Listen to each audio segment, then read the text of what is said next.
Vamos começar então. Bom dia a todos. Em primeiro lugar, dar as boas-vindas aos nossos convidados, dos convidados e um convidado. Hoje temos o Programa Operacional Inclusão Social e Emprego, o POISE, que é um nome grande, mas tem uma sigla que consegue-se ler bem. Por isso, damos as boas-vindas à vogal da Comissão Executiva, da Comissão Diretiva, a doutora Sandra Tavares, ao doutor Paulo Rafael, secretário técnico, e a doutora Raquel Freira, coordenadora.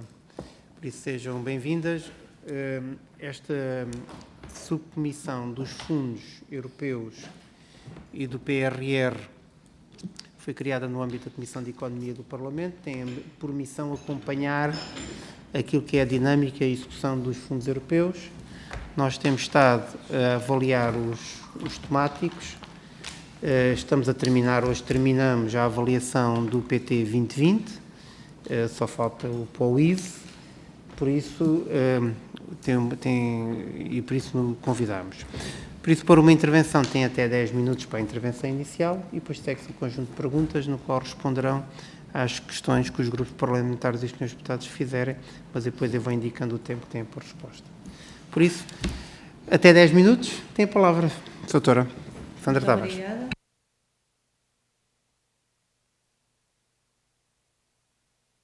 Para poder partilhar o trabalho que temos vindo a desenvolver no âmbito do POISE. Agradecer também ao Sr. Presidente por ter dito o nome bem, não é usual, o nome do PO, entre POISE e POZE, mas agradecer desde já. E começar a minha intervenção, ou dizer que a nossa intervenção aqui para apresentar o programa, e a princípio dividiria em três partes. Qual é a estrutura geral do programa e também alguns dados físicos e financeiros que o programa desenvolveu até à data.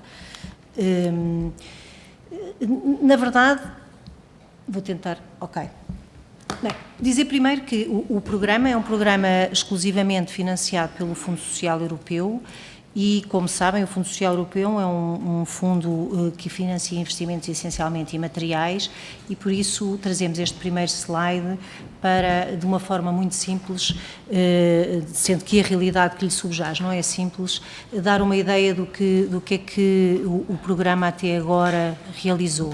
E o programa, este número que ali está, de cerca de 1,5 milhão de pessoas apoiadas, é um número que eu acho que devia ficar como uma das marcas do PO, sendo que estas pessoas apoiadas no Fundo Social Europeu são, ou esta monitorização do que é que são pessoas apoiadas, são, neste caso, pessoas que beneficiam diretamente uma intervenção do Fundo Social Europeu e a quem despesas específicas se destinam e sobre quem nós conseguimos reunir algumas características. O tema, está ali.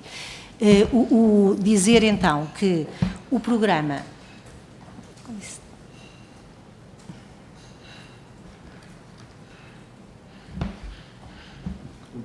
É para cima. Afinal, então é para cima, não percebi. Sim, senhora, muito obrigada. O programa estrutura-se em 3 eixos, sendo que cada eixo tem prioridades de investimento, conforme os senhores deputados certamente sabem, que decorrem dos regulamentos comunitários, e dentro de cada prioridade de investimento temos as medidas que são operacionalizadas e que se dirigem às pessoas. No primeiro eixo, eu destacaria as medidas de política ativa de emprego, nomeadamente aquelas que perseguem objetivos associados à promoção da transição do sistema de qualificação para a integração no mercado de trabalho, em especial para aqueles com maiores dificuldades de integração, ou seja, estamos a falar de estágios, e também aquelas que se dirigem à promoção da criação líquida de emprego para a integração de desempregados, neste caso estamos a falar de apoios à contratação. Também outras medidas que visam a melhoria da empregabilidade, mas esta melhoria alcançada por outra via, por via do desenvolvimento de competências adaptadas a necessidades do mercado de trabalho e também ao aumento de competências e qualificações necessárias ao ingresso ou reingresso no mercado de trabalho. Neste caso estamos a falar das formações modulares, das formações curtas e flexíveis. Ainda neste texto destacava as medidas associadas à sustentabilidade e qualidade do emprego, mas no âmbito das práticas da igualdade no contexto do trabalho e no território. Voltar atrás agora, mas olhando para cima, portanto, este eixo 1 Do ponto de vista dos participantes abrangidos, nós conseguimos recolher a monitorização de cerca de 831 mil pessoas, sendo que 58% delas são mulheres. Passaria então aqui ao eixo 2, que é um eixo particular, é um eixo que operacionaliza a iniciativa Emprego Jovem, que, como sabem, surgiu em 2013 como uma das respostas da União Europeia ao combate aos elevados níveis de emprego jovem nos diferentes países da União Europeia. Era uma iniciativa que tinha uma dotação específica à qual era necessário alocar Fundo Social Europeu, destinava-se àquilo que nós chamamos em Portugal nem e internacionalmente tem o nome de NEET, ou seja, pessoas jovens que não estão nem em emprego, nem em formação, nem em educação e que necessitavam, ou de acordo com esta iniciativa que aplica e operacionaliza as garantias jovens que existem em cada país, tinha como objetivo principal para estes jovens nem entre os 15 e os 29 anos, que lhes fosse oferecida uma oferta de emprego, de educação contínua ou outra oportunidade de aprendizagem ou estágio nos 4 meses seguintes à perda do emprego ou à sua saída da educação formal. Este eixo é um eixo, como eu disse, particular. Porquê? Porque é o único eixo, como sabem também, este programa é um programa que tem uma aplicação territorial nas regiões menos desenvolvidas, portanto, Centro, Alentejo e Norte, mas no caso da iniciativa Emprego Jovem, a iniciativa Emprego Jovem, porque a regulamentação comunitária assim o permitia e trazia vantagens do ponto de vista da programação desta forma, aplica-se a todas as regiões do país, inclusive das regiões autónomas. Portanto, as medidas que estão nesta iniciativa são essencialmente medidas também de políticas ativas de emprego dirigidas aos jovens e também algumas medidas de educação. Voltar atrás então para mostrar quais são os números de participantes associados a este eixo. Neste eixo atingimos o número de 86.389 participantes, sendo que 57% deles são mulheres. Passar então para o eixo 3. O eixo 3 é o eixo de promoção da inclusão social e de combate à pobreza e à discriminação e é um eixo que procura ter uma abordagem integrada no combate às diferentes dimensões da exclusão social e das igualdades e por isso integra muitas e diversas medidas, portanto, operacionaliza 5 prioridades de investimento em Portugal e operacionaliza cerca de 31 tipologias de operação. Estas diferentes medidas atuam em diferentes áreas em função dos diferentes objetivos que se pretendem alcançar no combate à dimensão da exclusão social e das desigualdades e dentro sempre, obviamente, dos limites das elegibilidades que são permitidas pelo Fundo Social Europeu. Portanto, relativamente à prioridade de investimento da inclusão ativa, o que nós temos são intervenções essencialmente associadas à integração no mercado de trabalho inclusivo, embora atuando muitas vezes a montante dessas medidas formais de integração.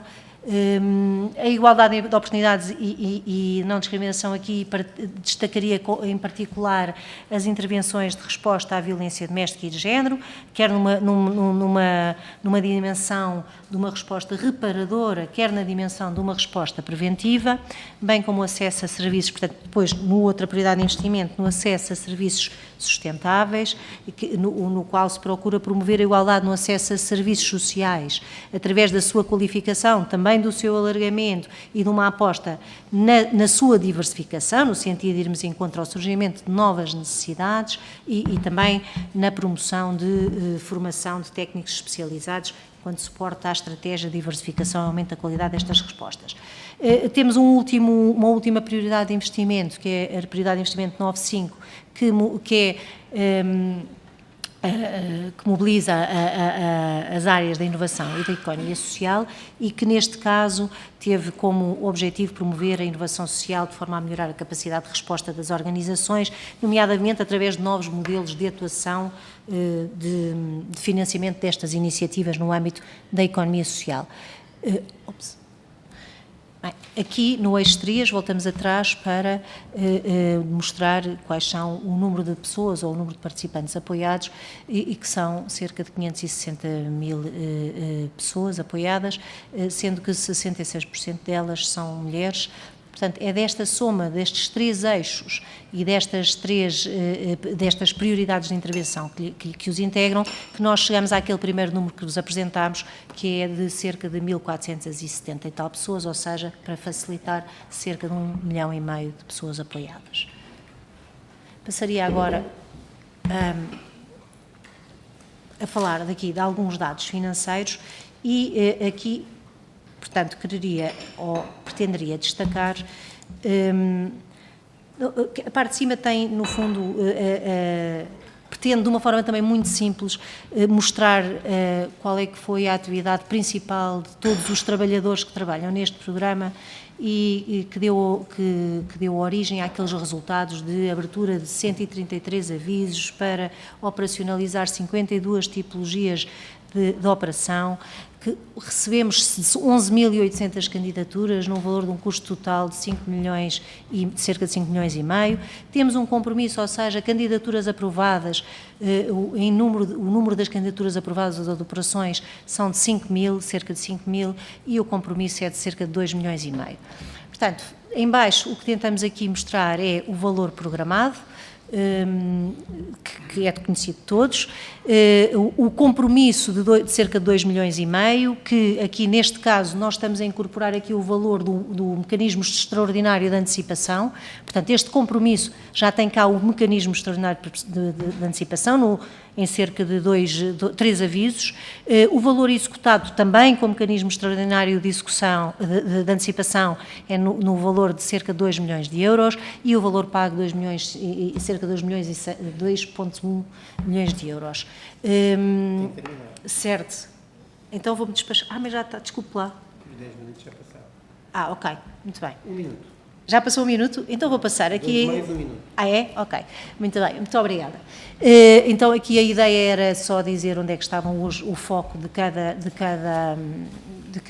intervenção ou de cada financiamento ou investimento e passaríamos aqui aos principais resultados. Eu não os vou dizer todos, então vou dizer um por eixo para tentar cumprir, acho que não vou conseguir, o minuto que o Sr. Presidente me concedeu. Portanto, aqui na área da empregabilidade, o que nós podemos ver é que os participantes que beneficiaram de estágios, temos resultados de empregabilidade diferentes em função da medida, estágios 71, apoios à contratação 81, os jovens NIT, que é importante realçar, os 89% de jovens que concluíram a intervenção e os 69% que adquiriram a empregabilidade.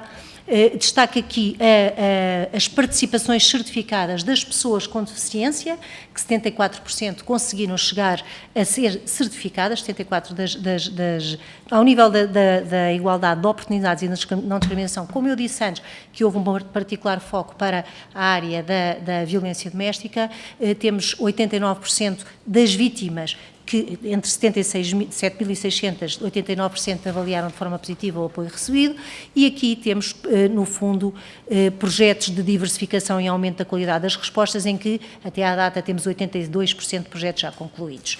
Relativamente ao nosso plano de avaliação, temos aqui as 5 avaliações que foram efetuadas, todas elas se encontram concluídas, e então vou terminar com os nossos desafios, dividindo-os em desafios mais operacionais, que é encerrar cerca de 2.000 operações com a correspondente análise da despesa e apuramento dos indicadores que contribuem para os objetivos do programa, garantir o bom encerramento do programa, o que para nós quer dizer cumprir os indicadores a que nos propusemos e absorver 100% do financiamento total, mantendo uma baixa taxa de erro, que nos fundos, como sabem, é uma característica muito importante, e o desafio operacional maior, que é arrancar com o novo programa e, em simultâneo, ao mesmo tempo, com as mesmas equipas, encerrar os programas do PT 2020, este o do Programa de Apoio aos Mais Carenciados e o PO do Capital Humano, que penso que teve cá há pouco tempo também, e que também vai ser integrado no novo programa.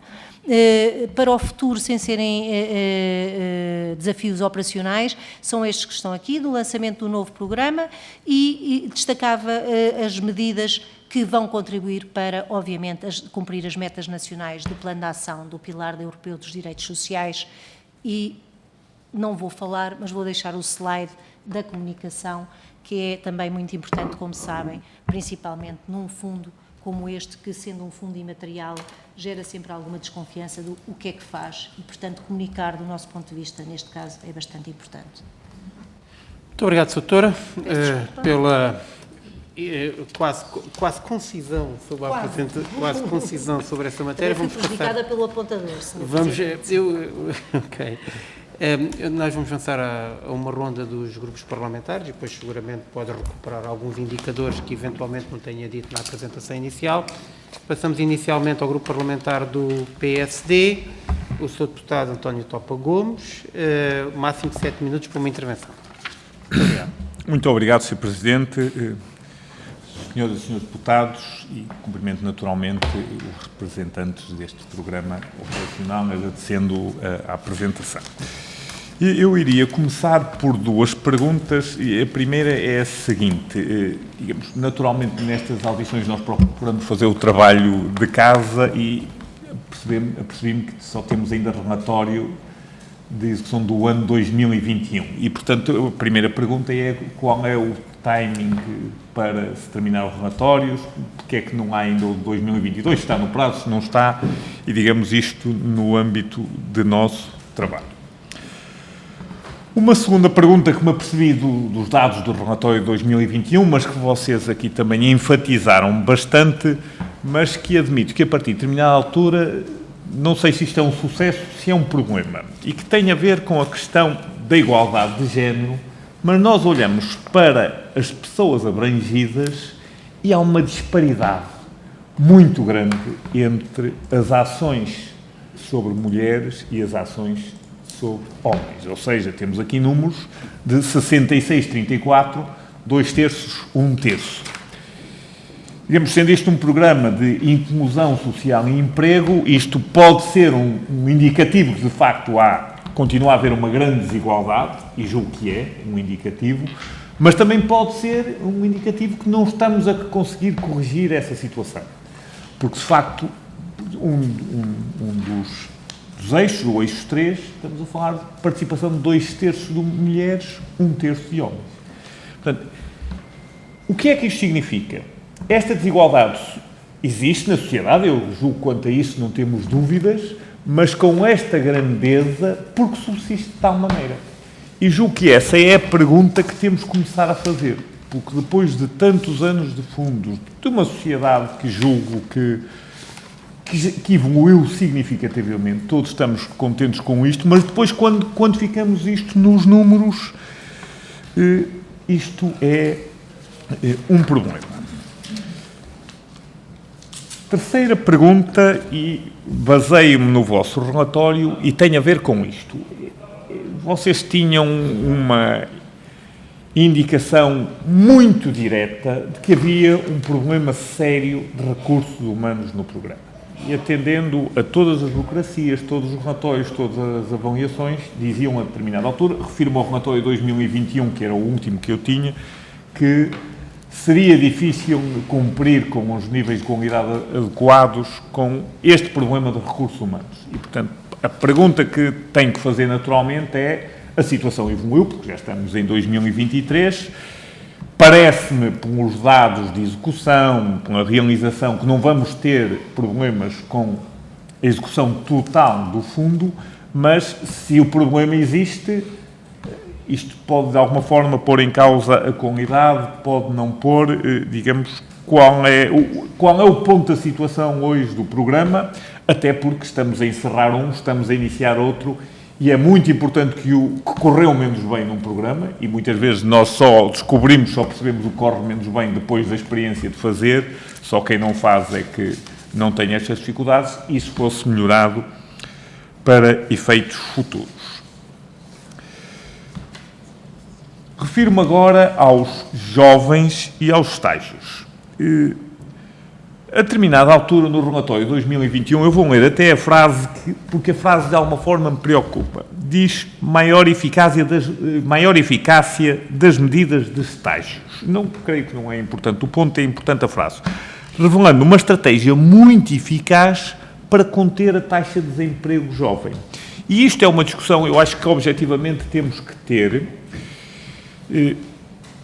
porque com aspectos positivos e aspectos negativos as circunstâncias mudaram muito rapidamente. Se em 2011 nós tínhamos muita dificuldade em incluir no mercado de trabalho os jovens, porque havia um grande desemprego, e sobretudo os jovens licenciados, e nessa perspectiva os estágios foram uma medida decisiva, nós, em 10, 12 anos, evoluímos para uma situação onde, aparentemente, o maior problema de Portugal é a falta de mão de obra qualificada, o que significa que teríamos muita capacidade para absorver no mercado de trabalho os jovens licenciados, com mestrado, pelo menos, mas também dos jovens no final de outros percursos formativos que não no final do ensino superior. E, portanto, a pergunta é se podemos manter o programa nos mesmos moldes, na medida em que a situação mudou radicalmente. E a determinada altura esta frase, revelando uma medida muito eficaz para conter o desemprego jovem, é algo que me preocupa um pouco. Porquê? Porque os estágios não podem ser uma medida para conter o desemprego. Os estágios deviam ser uma medida para incentivar a entrada no mercado de trabalho e, a partir daí, ser uma medida de formação, um apoio inicial para uma carreira de sucesso e para um percurso profissional. Peço-lhe se consegue dissecar um bocadinho esta afirmação, por um ponto, e um segundo ponto que me parece muito importante, e isto é um bocadinho mais transversal, não é apenas para os jovens, é uma outra crítica que se faz a estes programas de inclusão social, é que a partir de determinada altura parece que as pessoas, e principalmente aquelas mais debilitadas em termos de inclusão social, se transformaram em profissionais frequentadores de algumas destas medidas. E, digamos, os números de 1,5 milhão de pessoas que frequentam estes cursos, não é este número final, mas outros números, de alguma forma, se não dissecados, podem dar a entender isto, porque 1,5 milhão é um número muito significativo. E, portanto, o que eu perguntava à senhora doutora, imagino que seja doutora, era se este raciocínio tem alguma validade, não tem. No caso de ter, que medidas é que vocês estão a implementar para contrariar, digamos, de alguma forma, isto é um sinal de insucesso, se as pessoas estão frequentemente a frequentar cursos de formação e não conseguem uma inserção no mercado de trabalho de forma mais profícua, alguma coisa está a funcionar. Para terminar, que avaliação é que faz dessa situação? E com isto terminava, Sr. Presidente. Muito obrigado. Muito obrigado, Sr. Deputado, pela gestão do tempo, para a resposta às perguntas. Tem a palavra a Sra. Vogal, o máximo de 7 minutos também. Obrigada. Tem a palavra. Muito obrigada, Sr. Deputado. Relativamente à questão da maior incidência do eixo 3, penso que foi esse que referiu, relativamente disse que o eixo 3, pensei que era o da inclusão social. Era, pois. Mas sim, quer dizer, eu acho que o que demonstra o que reflete é a realidade portuguesa e a capacidade a diferente posicionamento das mulheres no âmbito das medidas no âmbito de como elas participam, quer no mercado de trabalho, quer nas áreas da inclusão e das taxas de pobreza. É assim que nós o lemos. Não. Eu posso lhe dar exemplos, se vir ainda, não diretamente aqui do eixo 3, mas faço-lhe, por exemplo, uma nota programa de apoio alimentar. No programa de apoio alimentar, a nota que nós temos é que mais de 2/3 das mulheres que vão recolher os alimentos são mulheres. E, portanto, também aqui nas áreas da inclusão social há uma maior incidência das necessidades para o lado das mulheres, para além de que há outras medidas que lhes são diretamente dirigidas, como aquela prioridade de investimento 9.3, que o Sr. Deputado ali viu e que nós, na verdade, destacámos como sendo uma medida que realçava medidas de intervenção no âmbito da violência doméstica, aliás, de vítimas apoiadas. É essa a leitura que nós fazemos, que não há um especial direcionamento das medidas de formação para mulheres, mas nós o que lemos é que há mais dificuldades no lado feminino e por isso é que procuram mais este programa. Essa é a leitura que nós fazemos. Relativamente aos recursos humanos do programa, a primeira nota é de que a nossa expectativa com a junção dos 3 programas, que esse constrangimento, e eu diria mais desafio, vai ser muito melhorado. Desculpe, eu acho que depois no fim esqueci-me, porque este é muito breve. O relatório de execução só tem que ser entregue em maio de 2023, são esses os prazos regulamentares. Pronto, esse já está despachado, acho que, para não me esquecer de o dizer, porque não tinha aqui apontado como resposta. Relativamente aos recursos humanos, como estava a dizer, a nossa expectativa é de que, num desafio para o futuro de junção de 3 POs, esse desafio será ou será melhor enfrentado. Dizer que o arranque do PT 2020, e eu estou a falar agora em particular da questão dos recursos humanos, foi um arranque para o qual a maior parte dos programas, a maior parte não era dos programas, a maior parte dos países foi um pouco surpreendido ao nível europeu, porque houve uma mudança de paradigma na forma como os fundos de gestão partilhada passaram a ser geridos. Ou seja, não vou fazer aqui considerações de porque é que houve esta alteração, mas a verdade é que esta mudança de paradigma, que levou a uma maior carga administrativa, para as quais os países não estavam preparados, porque não era assim que enfrentavam a operacionalização dos fundos de gestão partilhada, levou no início a algum desajustamento dos recursos humanos para os quais os Estados-membros estavam preparados. Eu dou-lhe um exemplo. Os pedidos de reembolso que nós agora enfrentamos, da despesa que é entregue pelas entidades, tinham, obviamente, ações de controle fortes com amostras dirigidas antes do PT 2020, mas, a partir do PT 2020, passam a ter exigências ao nível na análise da contratação pública para a qual os programas ao início se sentiram um pouco surpreendidos e que foram ajustando em função das necessidades. Eu acho que foi isso que se procurou transmitir nesse relatório. Relativamente aos jovens, eu gostava de dizer que, primeiro, a nossa presença aqui é a presença enquanto representante de um instrumento financiador das medidas de política pública que são programadas no início dos programas, no início do quadro. Aliás, em 2014 foi assim que este programa foi programado e que vão aproveitando e vão se ajustando à flexibilidade, de acordo com a flexibilidade que é permitida pela regulamentação comunitária, também às alterações das medidas de política pública que se vão ajustando elas também ao contexto socioeconómico. E eu acho que o contexto de partida como o Sr. Deputado sabe, não é? O contexto de partida da programação deste programa não foi exatamente o mesmo contexto da sua evolução. E o contexto de partida era um contexto em que realmente o desemprego jovem era o desemprego em geral, não é?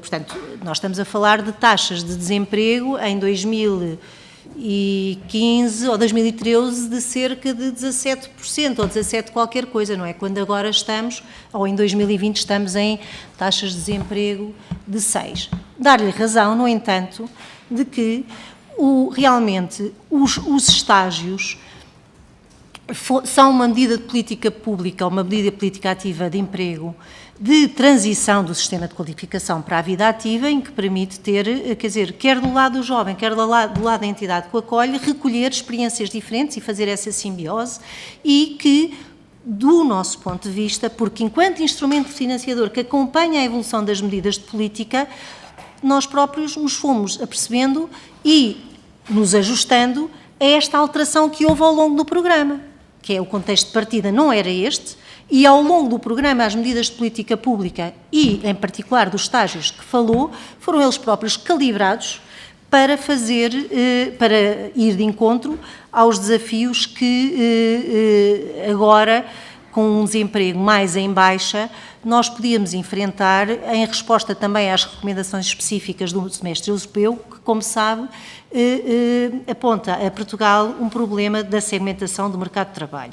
E o que é feito e que nós acompanhamos enquanto instrumento financiador no âmbito dos estágios? Há uma revisão em alta do valor das bolsas de estágios, diferenciadas em função das qualificações, como sabe, e que induziu, ou que nós, do nosso ponto de vista, e penso eu que da medida de política pública, estou quase a acabar, ao estabelecimento de referenciais que a entrada no mercado de trabalho reforçam a valorização das qualificações com a vantagem salarial que lhes é associada. E foi também previsto nesta calibragem desta medida de política pública que nós, enquanto instrumento financiador, apoiamos, o princípio da seletividade, quer dizer, o princípio da seletividade, que se calhar podia não existir nas medidas de política pública em 2014, foi integrado no âmbito dos estágios, privilegiando aquelas entidades que apresentavam maiores taxas de empregabilidade, e nós nisso também acompanhamos.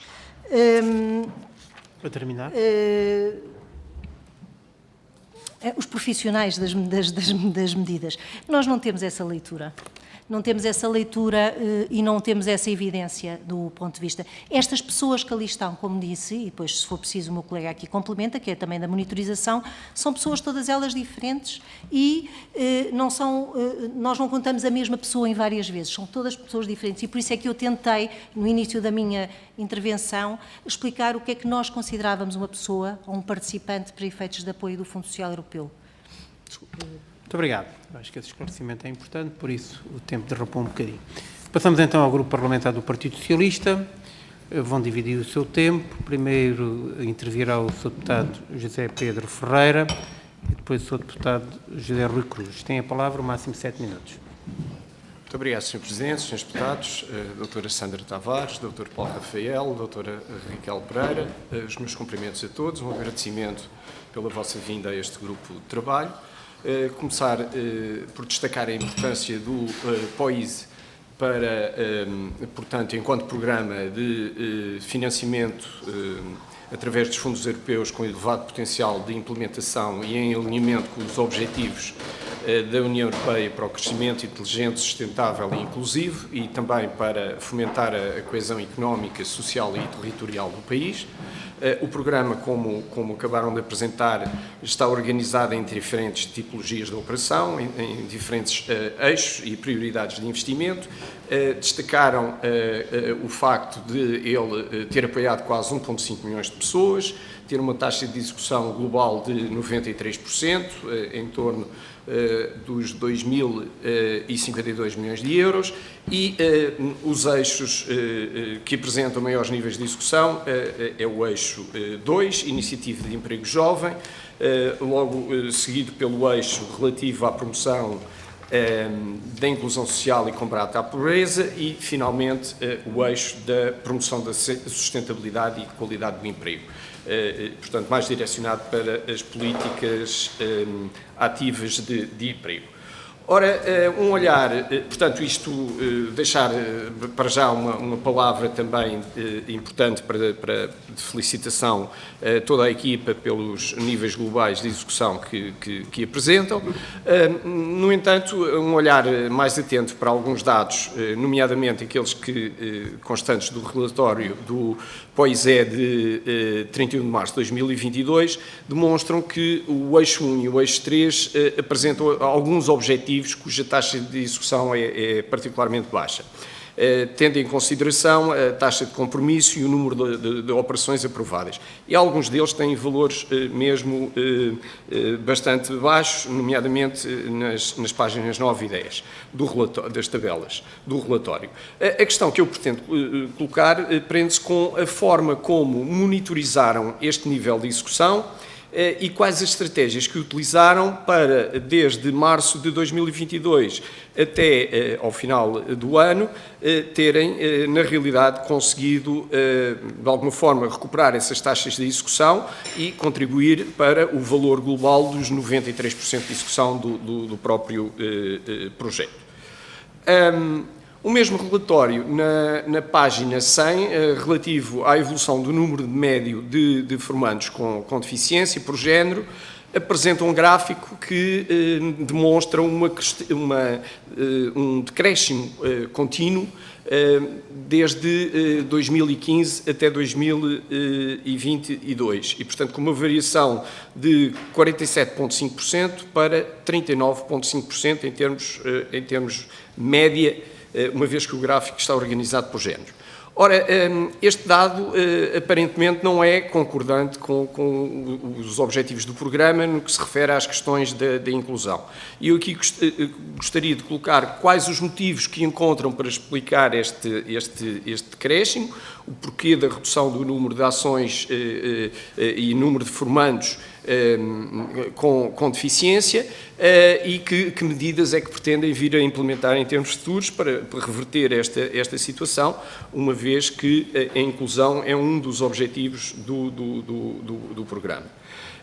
Depois, também ainda relativo a este relatório de 2022, no seu final há um conjunto de recomendações a implementar. Foram feitas essas recomendações. Eu gostaria de olhar aqui para duas delas, que têm a ver fundamentalmente com aspectos de natureza metodológica e que, de alguma forma, questionam alguns dos resultados do próprio projeto. Nomeadamente, a primeira delas tem a ver com o sistema de informação, ou, supostamente, segundo a crítica, há uma ausência de sistema de informação e, portanto, que há necessidade de disponibilizarem uma nova metodologia de recolha e de monitorização relativamente aos dados do projeto. Depois também fala sobre a necessidade de revisão de indicadores e a determinada altura diz que os critérios que foram utilizados não correspondem aos perfis de indicadores do programa. E finalmente também fala sobre fragilidades no sistema de informação, nomeadamente no que se refere à dificuldade de utilização das plataformas. Bom, isto são sugestões de quem fez a avaliação e eu gostaria de saber de que forma é que olharam, para já se concordam com elas ou não, genericamente, mas fundamentalmente o que me interessa mais é perceber que tipo de reflexão é que foram feitas com base nestas sugestões que foram aqui deixadas e que alterações é que estarão previstas no caso de detectarem pertinência a algumas delas e serem necessário correção futura. Muito obrigado. Muito obrigado, Sr. Deputado. Passo a palavra ao Sr. Deputado Zé Rui Cruz, tem 1 minuto e 25. Tem a palavra. Obrigado, Sr. Presidente. Eu vou ser necessariamente breve. Queria felicitar a doutora Sandra Tavares, o Dr. Paulo Rafael e a doutora Raquel Freire pela explanação que nos trouxeram aqui e fazer 2 ou 3 notas sobre aquilo que nos apresentaram. Estamos no final deste programa, com 9 anos, que tem 9 anos de execução, e ao longo destes 9 anos muitas coisas aconteceram. E a realidade inicial, que era hoje é totalmente diferente. E aquilo que no fatídico ano de 2014 era aquilo que permitiu desenhar este programa. Felizmente para todos nós, hoje a realidade é bem diferente. E aqueles que eram os pressupostos em 2014 é hoje completamente diferente. Pelo meio aconteceram muitas coisas. Pelo meio aconteceram os incêndios de 2017, aconteceu uma pandemia e agora estamos a viver uma guerra mundial. E tudo isso tem impacto também neste programa, nomeadamente a pandemia, e este programa teve a esse nível também um impacto importantíssimo que importa aqui salientar. Porque graças a estes instrumentos foi possível que nesse período difícil os níveis de desemprego conseguissem manter-se dentro de valores muito aceitáveis e passámos essa fase muito difícil para o nosso país e hoje conseguimos que todos estes eixos que aqui foram referidos, bem devidamente acompanhados, fosse possível que os níveis de desemprego em todas estas vertentes e também os estágios e todos os instrumentos disponíveis contribuíssem para que tivéssemos hoje o país com um desemprego nos 6, 7% e também houvesse um combate à pobreza que todos sabemos que podemos melhorar sempre, mas está em níveis que não nos envergonham. Muito obrigado, Sr. Deputado.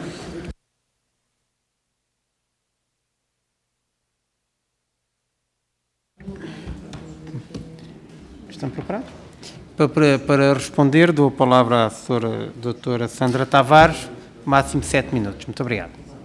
Eu estava a falar do relatório 2022, o relatório de avaliação interescalar. Eu não estava a situar o que é que estava a falar, porque, portanto, estávamos aqui a tentar perceber onde é que estava a ir buscar essas informações.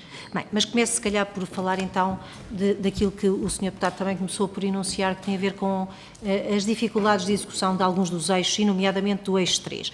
E eu se calhar não fomos muito claros, ou eu não fui muito clara ao princípio, já disse várias vezes que nós somos um instrumento financiador das medidas de política, mas este programa e os outros todos do PT 2020 e agora particularmente o PRR, são tudo programas que estão condicionados também pelas regras que nos são impostas pela Comissão Europeia. É este equilíbrio entre aquilo que nós conseguimos fazer no âmbito dos fundos de gestão partilhada, que é conseguirmos operacionalizar as nossas medidas de política dentro das limitações que a Comissão Europeia nos impõe, que também cria ou é determinante da forma como a execução evolui nos períodos de programação.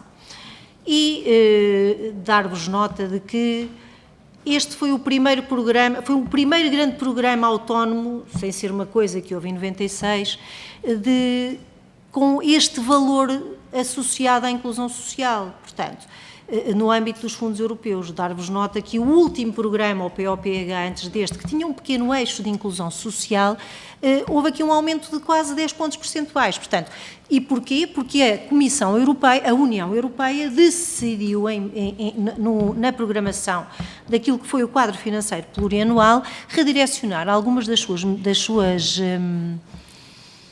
seus financiamentos, do seu investimento para um objetivo muito concreto e que aumenta agora no PT 2030 e para o qual o Fundo Social Europeu historicamente não estava preparado, que foi de concentrar 20% do financiamento alocado a cada Estado-membro à inclusão social. Ora, historicamente o Fundo Social Europeu não era isto, não é? E portanto, foi necessário que todos os países, não é? E Portugal aí, devo dizer que em 2014, quando programou, subiu um pouco a cota do valor que estava alocado, a que era obrigado a alocar o seu Fundo Social Europeu à inclusão social. Houve aqui também uma aprendizagem quer da Comissão Europeia, quer dos Estados-membros, quando estavam a gerir esta área da gestão partilhada. Eu dou um exemplo: há 10 anos, se alguém dissesse que nós iríamos financiar medidas na inclusão social com o Fundo Social Europeu, que nada tinham a ver com que nós justificássemos que era um caminho para o emprego, a Comissão Europeia pura e simplesmente não apoiava. não havia, retiravam-nos o financiamento. E agora nós temos medidas dessas. E foram medidas que foram bastante pulverizadas na altura da programação. Ou seja, o que eu quero dizer com isto, como viram naquele slide que eu aqui trouxe, o eixo 3, o eixo da inclusão social, tem 31 tipologias de operação. Ora, 31 tipologias de operação, quando nós estamos a arrancar, quando estamos a iniciar, são tipologias, é um equilíbrio difícil de conseguir. Ora, o que é que nós sentimos no eixo 3, no eixo da inclusão social? Sentimos que houve necessidade de nos ajustarmos a todo este novo paradigma da Comissão Europeia e, por outro lado, conseguirmos ter os instrumentos que fossem ajustados às medidas de inclusão social que não eram, historicamente, medidas do Fundo Social Europeu e, por outro lado, tentar concentrar algumas, tendo em conta a programação pulverizada, porque aquelas 31 são agora 31, mas na altura do início da programação elas eram mais, elas eram cerca de 40.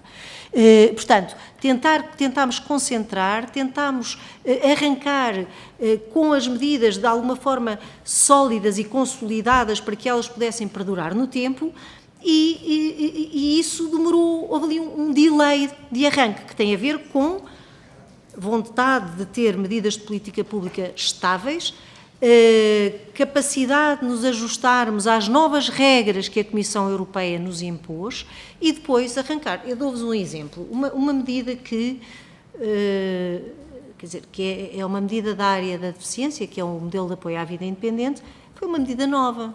E quando ela foi programada com várias dimensões, só que houve necessidade de a amadurecer e depois sim incorporá-la no Fundo Social Europeu para que, sem risco, para todos, quer para aqueles que são os beneficiários da medida, quer para o Estado-membro que a executa, para que, sem risco, ela fosse uma medida controlável, com resultados, quer dizer, com aqueles resultados que nós queremos, que são resultados substantivos, quer do ponto de vista administrativo, que se coadunasse com as questões do Fundo Social Europeu.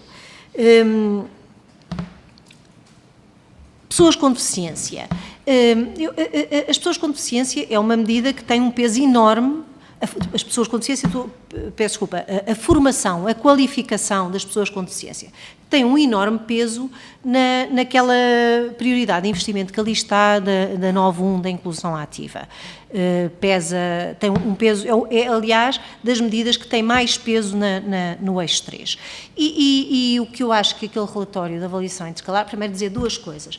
Houve a interrupção, portanto, como o senhor deputado disse, a realidade nestes últimos anos evoluiu muito e o Covid aqui teve muito peso. O Covid na questão da qualificação das pessoas com deficiência, portanto, a pandemia levou a que, como sabem, não foram só os lares e as escolas que pararam, os centros de formação, em particular os centros de formação das pessoas, onde as pessoas com deficiência, porque eram pessoas mais expostas a risco, tiveram, que estão mais expostas ao risco da pandemia, houve ali suspensão durante algum período de tempo dos apoios, quer dizer, da efetiva execução daquelas medidas. Sendo que houve sempre do lado, e porque isso foi permitido quer pela gestão do Fundo Social Europeu, e eu agora não estou a falar só deste programa, houve possibilidade de manter apoios, embora durante esse período houve possibilidade de manter apoios quer às pessoas com deficiência, quer aos trabalhadores que trabalhavam com as pessoas com deficiência durante a pandemia, embora a formação estivesse suspensa. Dizer-vos também que há uma ideia no relatório, penso eu, no relatório intercalar, que não percebe, ou explicam que não percebem porque é que não aumentam as pessoas com deficiência, mas não há uma evidência de que haja mais pessoas com deficiência.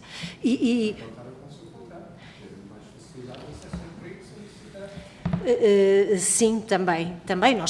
Nós temos a medida de acesso de apoio ao emprego e nós sabemos, e o que nós sabemos e o que as organizações das pessoas com deficiência nos dizem é que o que hoje em dia se vê do ponto de vista do perfil das pessoas com deficiência é aquilo que nós hoje em dia dizemos é pessoas com deficiência e incapacidade. O que estamos a ter muito é a ter pessoas com deficiência adquirida.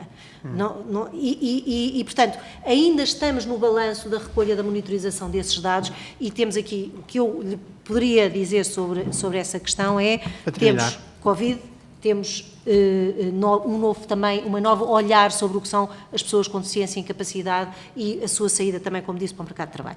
Muito obrigado. Tenho que terminar mesmo. Pronto. Sistema de informação, eu não acho que seja, eu acho que foi uma questão dos avaliadores que queriam perceber algumas matérias sobre a informação e os avaliadores querem sempre saber mais do que muitas vezes nós temos para dar e olham para os números de uma forma que às tantas são números também só por si. Mas pronto, muito obrigada. Muito obrigado, Sr. Doutor. Passamos então ao grupo parlamentar para o uso da palavra, o Sr. Deputado Filipe Melo. Tem a palavra o máximo de 6 minutos. Muito obrigado, Sr. Presidente. Cumprimento os senhores deputados, cumprimento e agradeço a presença à doutora Sandra Tavares e à equipa que a acompanha. Eu não posso deixar de dizer o que me parece evidente, e depois de ouvir o deputado José Rui Cruz, em que falou da pandemia, até os incêndios vieram para aqui, a guerra na Ucrânia. Quer dizer, tudo serve de desculpa para explicar o inexplicável. Eu, se calhar, já encontrei a resposta para a derrota do meu clube no domingo. Se calhar foi da guerra na Ucrânia. Não, deve ter sido a guerra na Ucrânia ou os incêndios de Pedrógão. Sr. Deputado, vamos ser francos. O Covid teve influência? Claro que teve. Claro que teve. A guerra na Ucrânia? Aonde? Aonde? Não há considerações a fazer. Até os incêndios de Pedrógão foram chamados para aqui. São responsáveis do Governo e são chamados para aqui. Bom, mas passando ao que interessa. Eu gostava de continuar, Sr. Presidente, não tenho condições? Agora já tem condições. Passando diretamente aqui para os pontos da audição. Eu não consigo alinhar, sinceramente, neste clima de contentamento e euforia que são as taxas de realização superiores a 100%. Não consigo. Não consigo porque, analisando com detalhe tudo o que este programa se destinou a fazer e se propôs a fazer ao longo de 9 anos, está muita coisa por fazer. Está muita coisa por cumprir. A começar pela inclusão de pessoas com deficiência. E não é só a inclusão. Não é só a inclusão, porque as pessoas com deficiência não vivem só do mercado de trabalho. E é importante o Governo, na altura de dotar estes programas com as verbas, que não se esqueça que temos as escolas que acompanham os jovens com deficiência até aos 25 anos a reclamar, a fechar portas, porque não têm verbas para manter essas crianças. E aqui está um grande foco. E dou-lhe um exemplo muito simples. E foi o grupo parlamentar do Chega que andou em cima deste processo, que transpôs este caso para os ministros e que o Sr. Ministro da Educação se recusou a receber-nos a nós, à Associação de Pais e à direção do Colégio Eduardo Claparede, aqui em Lisboa. O colégio está em vias de fechar a porta. São crianças com deficiência. E é este o tratamento que os programas operacionais e que o Governo dão às pessoas com deficiência? É isto a inclusão? Não, isto é vergonhoso.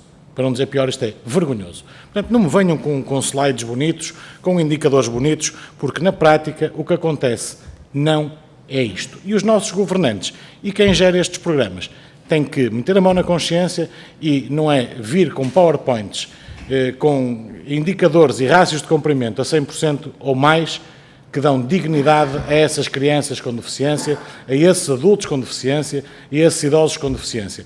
Convido-os a irem à PPCDM de Braga, por exemplo, e verem o que ali se passa. Verem a falta de condições, verem a desumanidade que há naquelas instalações, verem os técnicos que lá estão, que dão tudo de si próprios e que têm que levar lanche, que têm que levar material para trabalho para essas pessoas com deficiência. Senhoras doutoras e Sr. Doutor, não são estes PowerPoints que mudam essa realidade, infelizmente. Portanto, em relação à deficiência e à inclusão, eu penso que está tudo dito. Da mesma forma que também lhes posso dizer uma notícia que saiu há pouco tempo no Observador, há 1 hora, em que diz o Hospital Ega Muniz vai realizar rastreios de voz abertos a toda a população com foco nos artistas transgénero que sentem desconforto vocal. Isto é que é inclusão. Temos gente a morrer com cancro, à espera de cirurgias, e vai-se gastar milhões nisto. São estes programas que preocupam com isto.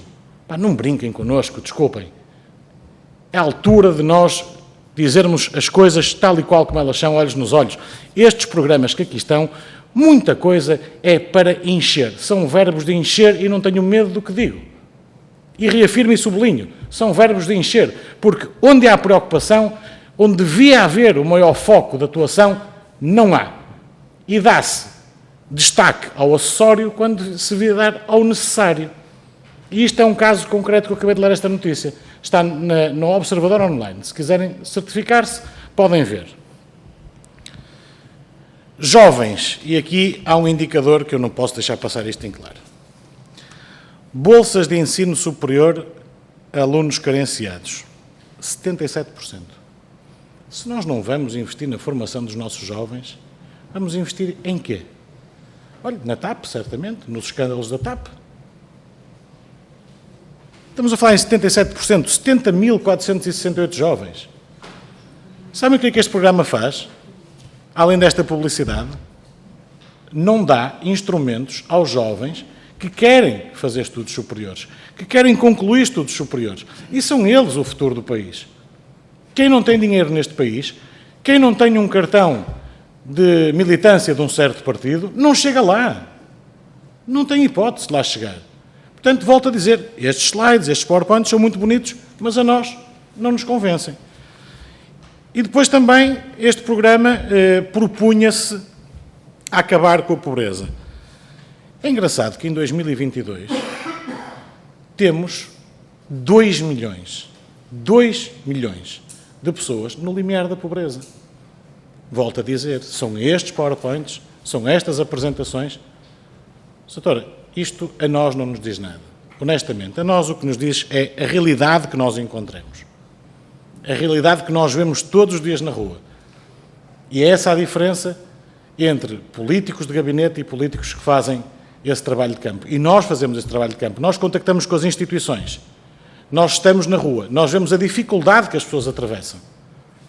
E as pessoas não querem saber, volto a dizer, destes PowerPoints todos bonitos, muito bem feitos, com indicadores superiores a 100%. As pessoas querem dignidade. Dignidade essa que o Governo não lhes dá, que estes programas não lhes dão. Que estes programas não lhes dão. Porque 2 milhões de pobres, num país onde residem 11 milhões, é uma loucura.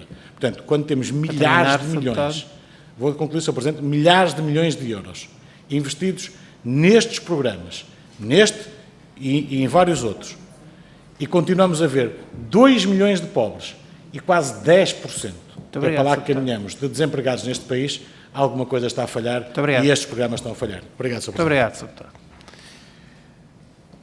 Para responder ou para dizer o que lhe aprover, passo a palavra à doutora Sandra Tavares sobre os comentários e as questões que o Sr. Deputado do Chega colocou. Máximo de 6 minutos. Como já disse desde que aqui cheguei, o meu papel aqui é de representar um PO, que é um instrumento financiador das medidas de política pública. Mas ainda assim, e com a mão na minha consciência, o meu trabalho é gerir ou apoiar a gerir este programa, e o que me é pedido é apresentar estes resultados, que também são resultados que são avaliados não só internamente, como o Sr. Deputado tem a possibilidade de o fazer, como externamente, e que, em função deles, nós, Portugal, nós país, podemos ou não ter mais ou menos fundos comunitários, porque isto conta para a negociação dos fundos comunitários, e a negociação dos fundos comunitários é assim, os fundos comunitários ou a sua execução, 2/3 do seu sucesso é a capacidade de executar para conseguir manter, para os manter na negociação com a Comissão Europeia. Daí que eu acho que estes números não mostram a realidade, e por isso é que eu acho que foi essa a nossa intenção. Não mostram a realidade como é que... São números e não podem deixar de ser números, não é? E tem uma realidade por trás que é muito complexa, como o Sr. Deputado disse. E é feita também de casos, obviamente. Mas quando nós em 10 minutos temos que apresentar alguns resultados, é difícil fazê-lo sem números.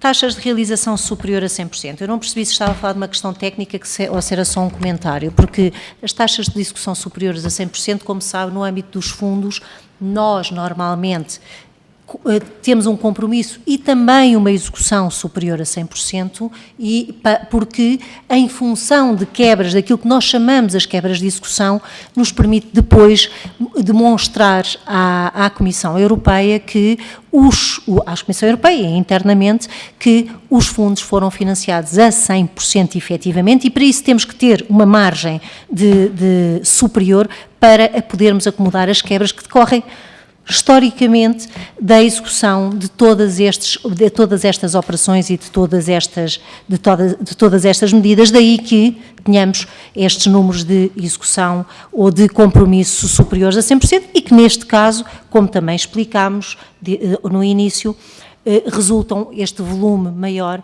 resulta de termos incorporado também já algumas operações, algumas candidaturas que se referem ao mecanismo extraordinário de antecipação. Relativamente à inclusão das pessoas com deficiência, como há bocado tive a oportunidade de dizer, a qualificação ou as ações de formação para as pessoas com deficiência é uma no eixo 3, é um dos investimentos que tem maior peso, se não o maior peso, em todas as medidas do eixo 3. Dizer também que não é essa a única medida dirigida a pessoas com deficiência ou incapacidade que este programa executa. Executa esta medida de qualificação e executa também as medidas de apoio ao emprego e, como também tive a oportunidade de dizer há pouco, tem uma nova medida que eu acho que sinceramente essa sim, e Sr. Deputado, eu também vou ver os projetos e convidava-o a si a um destes dias a ir a um desses projetos do modelo de apoio à vida independente, que é um projeto que é muito impressivo e impactante do nosso ponto de vista na vida das pessoas. Essa medida, que é uma nova medida que do nosso ponto de vista não só é emblemática do ponto de vista das medidas de política pública dirigida às pessoas com deficiência ao nível nacional, mas que na nossa convicção foi uma medida que foi muito alavancada pela oportunidade que o financiamento europeu nos trouxe. E, em particular, pelo Fundo Social Europeu, com esta nova configuração de poder ser aplicado diretamente às medidas da deficiência e da inclusão social e não só às medidas que são só direcionadas para o emprego. Devo-lhe dizer que o modelo de apoio à vida independente é uma medida que tem como objetivo suprir, através de uma coisa que é a assistência pessoal, as dificuldades que as pessoas com deficiência têm, ou incapacidade, de ter uma vida autónoma. E o que é a assistência pessoal? A assistência pessoal é uma prestação de um serviço para as diferentes atividades que as pessoas com deficiência ou incapacidade, que estejam limitadas na sua vida, de ter uma vida autónoma, queiram exercer e que não o possam fazer por si mesmo. E essa assistência pessoal é prestada através de uma pessoa individual e que é escolhida em conjunto, quer pela pessoa com deficiência, quer pela organização. Portanto, uma organização da economia social, que no caso são organizações também de pessoas com deficiência, que trabalham com pessoas com deficiência e que fazem, no fundo, essa ponte entre a pessoa com deficiência e o assistente pessoal. É para nós uma medida que nos enche de orgulho, porque nasce com este PO, tem 27 projetos aprovados, tem 763 pessoas apoiadas na região de Lisboa e Algarve tem mais pessoas, mas no Alentejo e Centro e Norte, tem 763 pessoas apoiadas e no total já foram apoiadas 2.594.108 horas de assistência pessoal.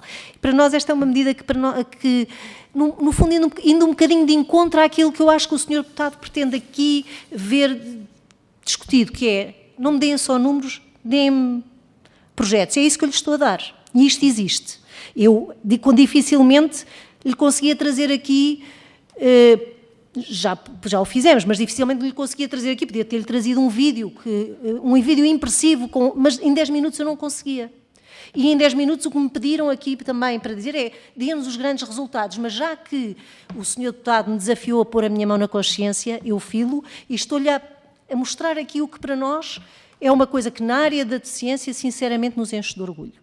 E agora, nós estamos a falar deste PO e as medidas de política pública da deficiência obviamente não são só as medidas dos fundos comunitários, são acompanhadas e muito pelo investimento nacional que apoia estas pessoas com deficiência ou incapacidade.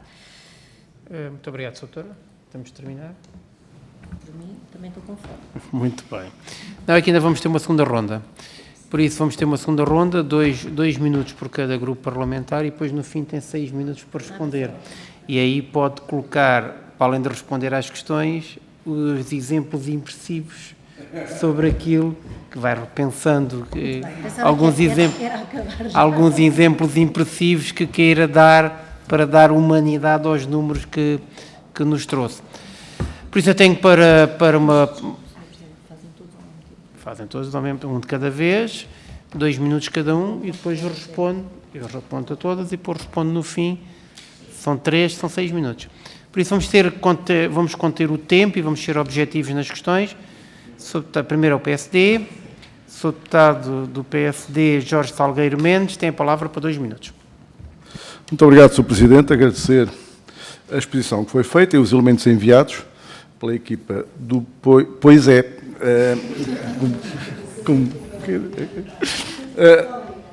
E também congratular-me com os resultados que estão a ser atingidos, quer dizer que os objetivos foram traçados em 2012, depois para serem implementados a partir de 2014, numa época, uma conjuntura difícil, como todos nos recordamos, estão a ser alcançados. Ou seja, nós assumimos perante a União Europeia um compromisso e agora estamos a prestar contas, que é fundamental. Para o PT 2030 as coisas estão alinhavadas, já estão finalizadas, mas para que tenhamos sempre ali na União Europeia, digamos, com um bom acolhimento das nossas propostas.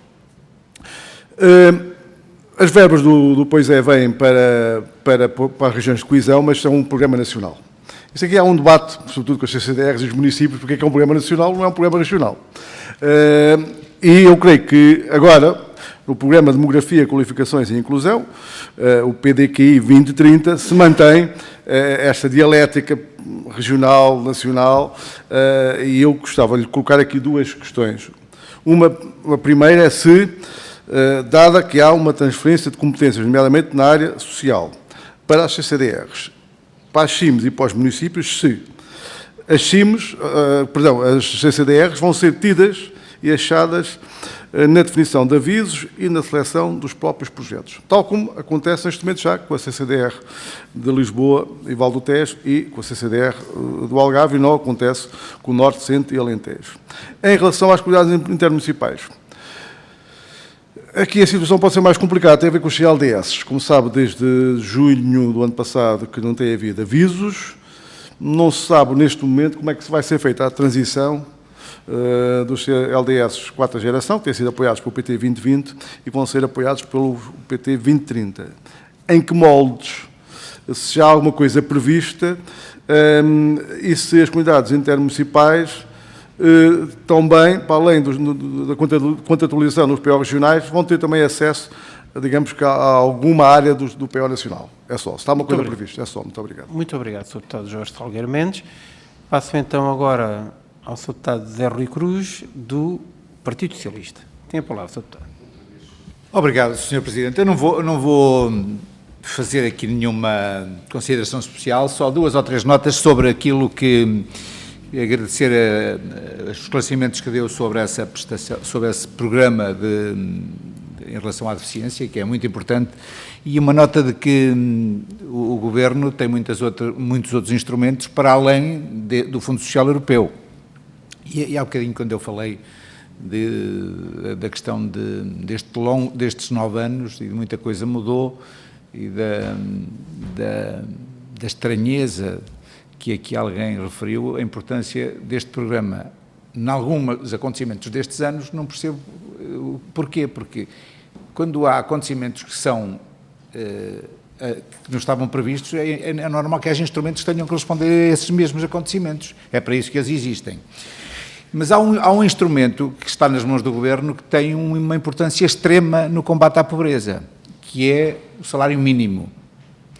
Quando esse instrumento é utilizado, e contrariamente àquilo que muitas vezes é a opinião política de tantos, e ouvimos isso em 2017, dizendo que quando o Partido Socialista e o atual Governo apostou no aumento do salário mínimo, que ia ser um descalabro em termos de aumento do desemprego, verificámos que isso não aconteceu, e no final desta legislatura teremos o salário mínimo em valores 80% superiores àqueles que eram em 2015. Isto é indesmentível. Estávamos em 500 euros e teremos no final desta legislatura 900 euros. É evidente, e se nós tivermos os valores de desemprego nos 6% comparados com os 16% do passado, teremos certamente uma grande diminuição da pobreza em Portugal. É evidente que todos gostaríamos de terminar com a pobreza, todos gostaríamos que não houvesse nenhuma pobreza, mas com este instrumento que temos hoje, com este programa que fez o seu percurso, com o desenho de 2012, colocado no terreno em 2014 ou 15, e com todos os outros instrumentos de política pública que o Governo dispõe, eu acho que fizemos o caminho possível, e o que está aqui em cima da mesa hoje é o POIS, e o que estamos aqui a fazer esta audição, e eu queria felicitar-vos pelo trabalho e pela capacidade que tiveram de adaptar o programa aos momentos que fomos vivendo ao longo destes 9 anos. Muito obrigado. Muito obrigado, Sr. Deputado. Passava agora para uma intervenção também até 2 minutos, ao Sr. Deputado do Chega, Filipe Melo. Tem a palavra. Muito obrigado, Sr. Presidente. Indiretamente à questão, que o tempo desta ronda é curta, Sra. Sandra Tavares, eu apreciei, sinceramente, a sua resposta e a emotividade com que falou do processo. E para que isto fique também registado em ata, eu não tenho qualquer dúvida da competência da equipa que está e que integra este plano operacional. A minha crítica jamais vai para as pessoas que estão neste programa, mas sim para o Governo e para os sucessivos governos. E para isso eu retenho algumas coisas que a Sra. Disse e que quero deixar também isto em ata, porque parece-me que é isso que efetivamente se passa no dia-a-dia destes programas, e é isso que está muito mal em termos de solução governativa e de método governamental. E passo a citar: temos de apresentar números para negociação dos fundos comunitários. Temos que manter para conseguir negociar com a Comissão Europeia. São números e não podem deixar de ser números. Isto que a Sra. Disse é verdade, mas eu concluo a minha intervenção dizendo que os portugueses não são números, são pessoas e têm que ser tratadas com esse respeito. Sim. Só chegou, Sr. Deputado. Tem a palavra. Não, só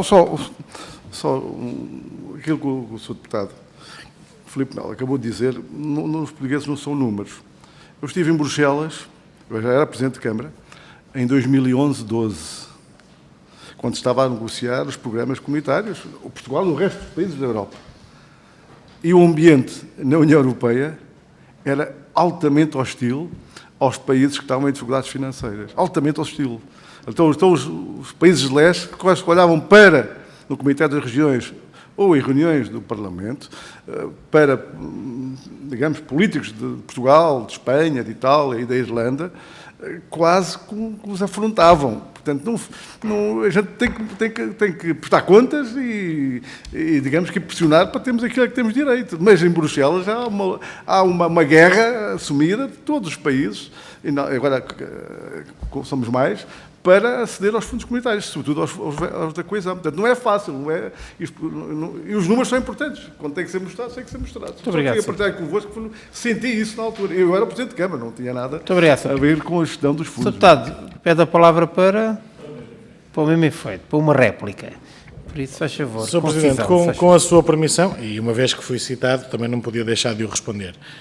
O que eu disse, volto a citar, os portugueses não são números. E o Sr. Deputado Jorge Salgueiro Mendes pode ter a ideia que tiver, eu vou manter a minha posição. O Governo pode e deve concorrer a fundos europeus, é importante para o desenvolvimento e para o crescimento do país, a vários níveis. O que o Governo deve é, antes de implementar estas estratégias, desenhar estes programas operacionais da forma que os desenhou, para terem de se cumprir metas, para conseguir justificar a vinda de mais fundos, então desenhe, elabore e ponha em prática programas que efetivamente vão melhorar a vida das pessoas. Portanto, é importante terminar com isto e voltar a dizer, percebemos que o PSD, mais importante que as pessoas, são os números, mas para nós, não, continuam a ser as pessoas. Muito obrigado, Sr. Deputado. Acho que deixou o seu ponto de vista. Eu até, numa breve recordação assim de memória, houve um Partido Socialista, o Partido Socialista também há uns anos também dizia, e há uns anos, e segue essa prática, que os portugueses não são números, e havia um slogan, os portugueses não são números. O Sr. Deputado ia dizer isto, não é? Como eu faço parte do... Por isso, a mesa agora antecipou-se para uma resposta, mas por acaso, antes desta constatação, nos idos, lá para trás, essa frase era um slogan do Partido Socialista que segue com prática. Por isso, para responder no máximo de 6 minutos, a doutora Sandra Tavares, vogal da Comissão Executiva, tem a palavra, no máximo de 6 minutos. Muito bem. Responder primeiro ao Sr. Deputado do PSD. Bem, o que é que nós, como sabe, certamente muito melhor do que eu, as questões da política de coesão e a discussão entre o que é que são os programas temáticos e o que é que são os programas regionais e o que é que se o Fundo Nacional Europeu está efetivamente ao serviço do desenvolvimento ou do esbatimento das assimetrias das regiões e quais são as consequências que isso tem, porque é que o Fundo Social Europeu é diferente do FEDER e porque é que é diferente do Fundo de Coesão, é uma discussão que é uma discussão europeia, é uma discussão nacional. E também nós sabemos, e sabe muito melhor que eu já percebi, que as negociações com a Comissão Europeia são com a Comissão Europeia, mas também são negociações internas de não baixar pacotes financeiros. E a distribuição dos pacotes financeiros internos jogam aqui neste xadrez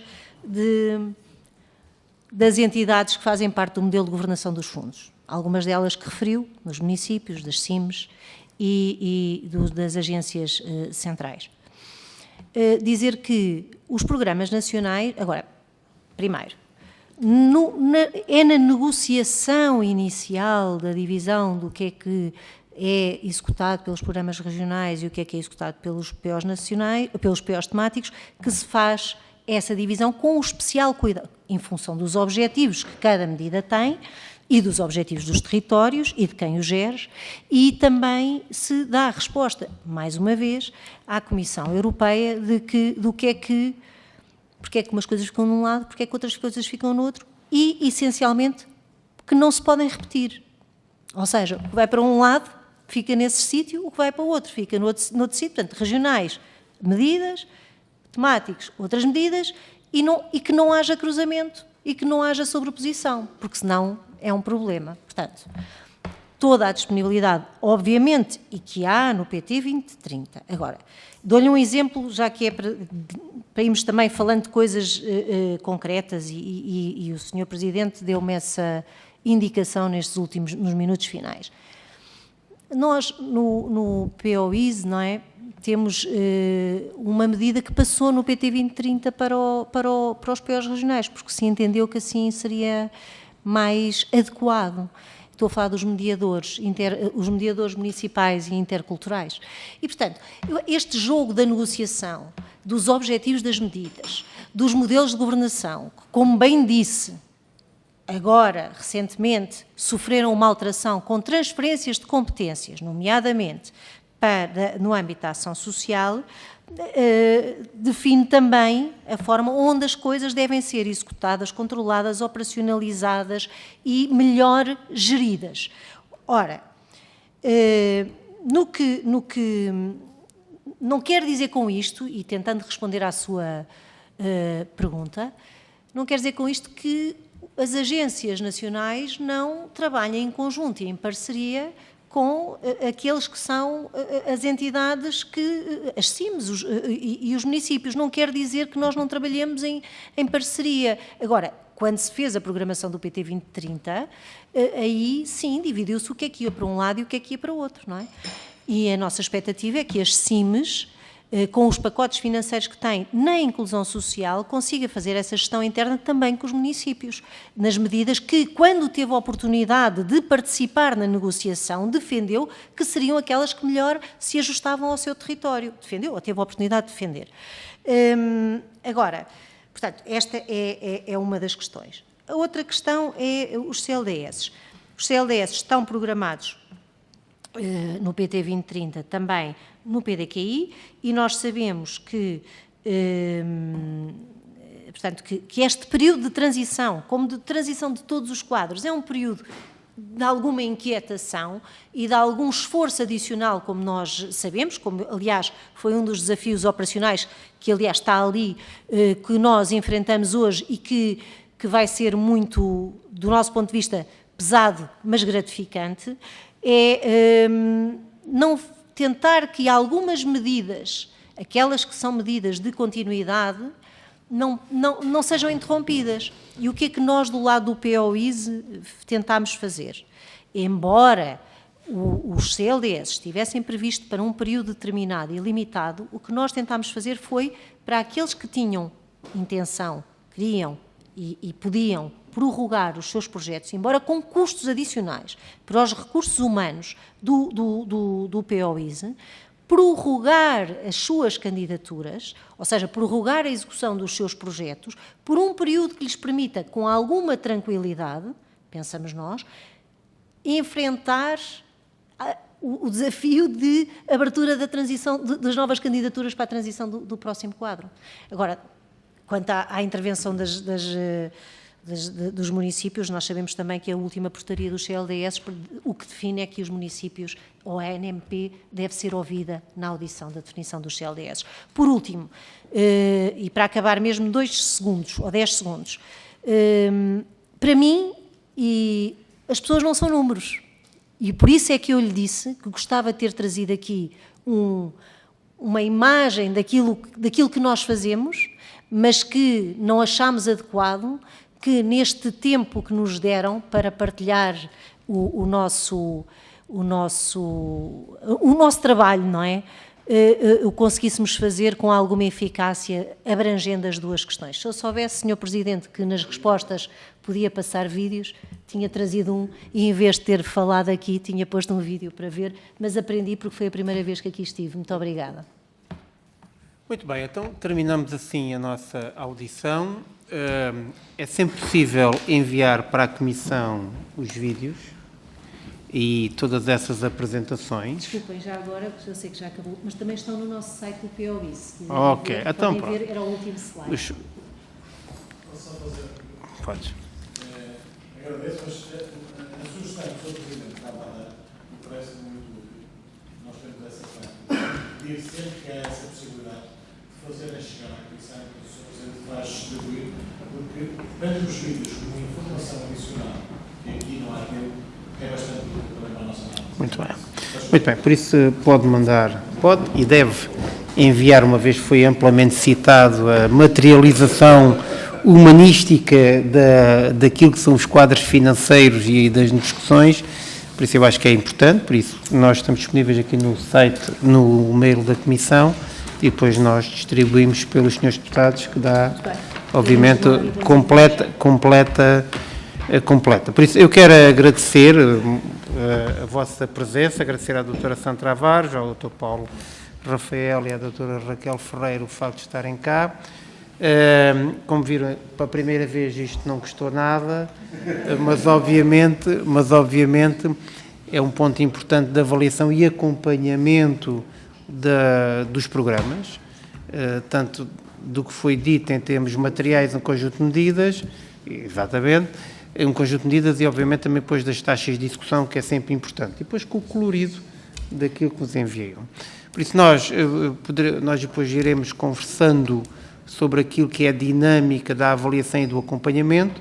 Não está excluído, obviamente, que em função até da dinâmica da conversa que tivemos cá, que esta comissão se autoproponha a vos acompanhar naquilo que será um conjunto de projetos que eventualmente tenham para mostrar, uma vez que isto teve uma certa dinâmica de quererem ver, nomeadamente com alguma intervenção dos senhores deputados, aquilo que é a materialização dos dados. Por isso, poderemos voltar à conversa para, nesta área concreta, podermos ir ver ao vivo e a cores um conjunto de projetos, seguramente à vossa escolha, porque identifica, ou por sugestão de algum senhor deputado, obviamente, que às vezes podem querer ver situações excepcionais, satisfatórias, ou aquelas que precisam de desenvolvimento, podemos ter essas intervenções e aí convosco teremos, ficar a porta em aberta sobre esse assunto.